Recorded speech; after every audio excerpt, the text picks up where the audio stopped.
চিংড়ি মাছ ভালো করে মাখানো হচ্ছে হলুদ নুন দিয়ে।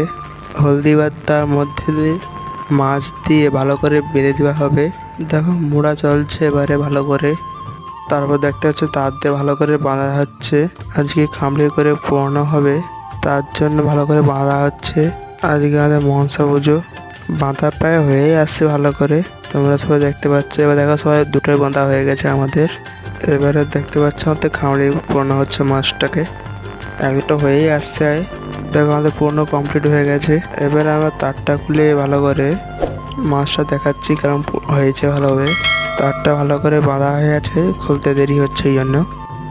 তো খোলা হয়েই আসছে প্রায়, দেখো চলছে এখনো খোলা, দেখা হয়ে আসছে প্রায়। তোমরা সবাই দেখতে পাবে মাছটা কিরম ভাবে হয়ে গেছে, পোড়াটা কিরম ভাবে হয়ে গেছে দেখতে পাচ্ছ তোমরা সবাই। দেখো ভালো লাগছে। এবারে আমি কাঁচে ঢেলে নিলাম, দেখতে